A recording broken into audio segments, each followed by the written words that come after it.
Bé, Montserrat Badia no és una nouvinguda, evidentment, ni en el món de la literatura, ni en el món de la pintura, ni en altres arts. Ha estat professora de filologia, ha estat estudiosa dels recursos poètics, en fi, ha estat una persona que ha tingut molts alumnes a la universitat, a les universitats on ha ensenyat, i d'alguna manera estem parlant d'algú que és un expert en aquest sentit, i per tant no és allò una dèria d'un enamorat de Mares Torres o una enamorada.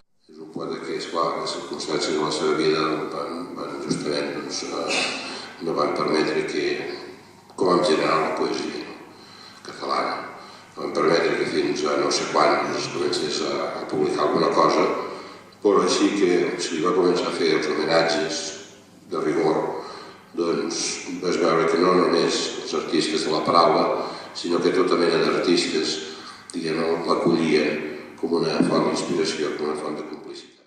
Quan la Montserrat analitza els poemes, sentint-se d'una manera sensible i profunda en aquells aspectes que des de fa segles trasbalsen l'ésser humà, com són l'amor, l'amistat, la vida i la mort, la solitud. Les fronteres no existeixen, o en tot cas són rares. El que hi sol haver són contínua, més pròpiament, entre llengües, entre cultures, la geografia, les poblacions, les ciències, les arts. Però el que passa és que tots plegats ens hem d'autojustificar. No pot ser un home de frontera si no hi ha prèviament fronteres, i això és difícil de portar.